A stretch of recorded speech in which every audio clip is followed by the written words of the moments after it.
So let us try to understand one sample jet proportion test and how we can use this for our research. And this is having a wide application in the case of research, basically in financial and social research. So let us understand how we can use. Suppose you say proportion of the population are poor. Your most of the students in symbiosis are brilliant. So what percentage you feel are qualifying this intelligent test? More than 70%, so that your proportion become p is greater than 0.7. So most of them, what do you mean by most of them? 80%, 70%, that you have to define. So most of the students in your finance program are from the commerce background. So if most of the student, you feel that if it is more than 50% of the student are from commerce background, then your claim that P0 is greater than 0.5 in the case of commerce students percentage. So let us understand all these theories with some examples too. So let us see the case. In this case the in 324 throws in a sixth phase dice, odd points appear 180 times. Would you say that dice is a fair dice? So in a dice uh, throw, there is odd points or the even points. So in the dice there are 1 to 6 outcome. So there are 3 odd points and 3 even points. Means 50% chance of odd point, 50% chance of even point. So out of 324 throws, they found 180 times their odd points. So is it we can say that the dice is a fair dice? So to be fair dice, it should be 0.50. P0 is the your population proportion, should be 0.50. But the sample proportion 108 by 3, 180 by 324 equal to 0.55 and n equal to 150. So to do this test, we can go for the one sample jet proportion test. Can you see the formula? One proportion J test. P cap is given. This is the sample proportion. P0 is the population. Like last time, x bar minus mu 0 by sigma by root n. So here the standard error is equal to P0 into 1 minus P0 divided by root n. So division of root n is getting multiplication here.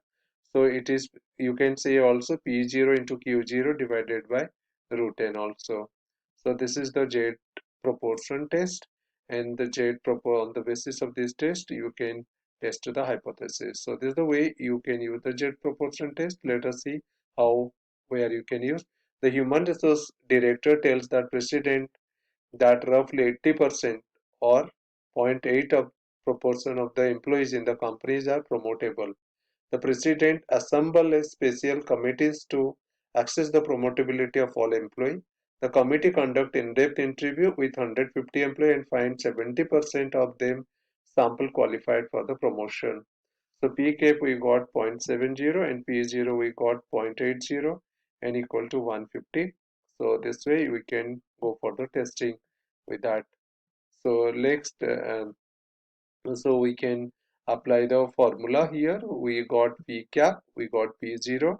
So we can calculate the P0 into Q0 divided by root n divided by n. So or you can take it. So this is the way you can find out Z and you can go for the. So this is the Z proportion test. And let us go for another.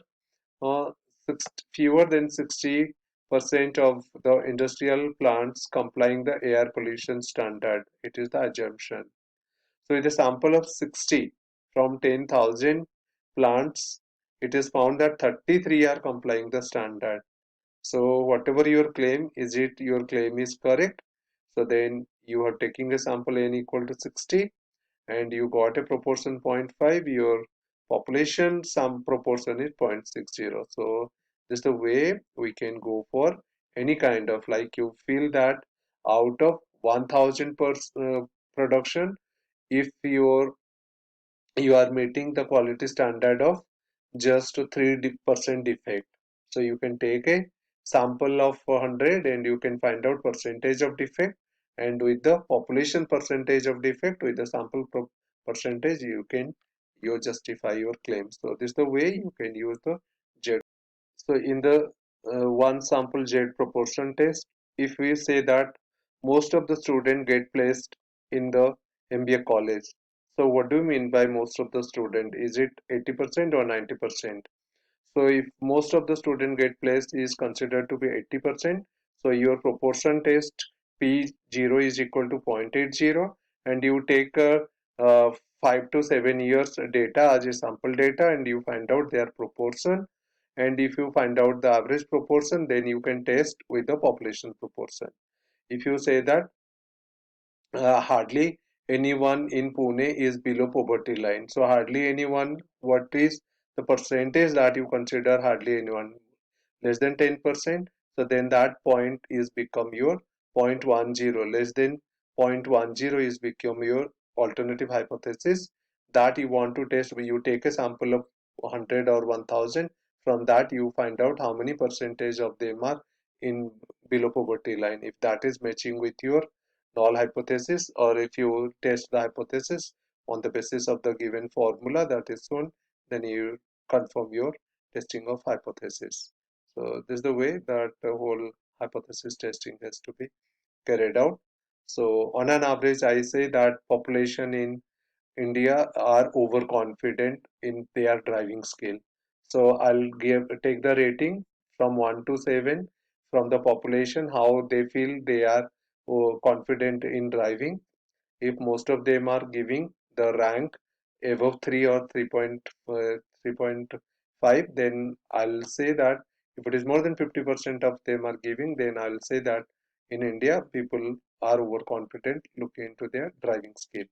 So we have to find out the cutoff point when we see most of the in hardly or in most cases.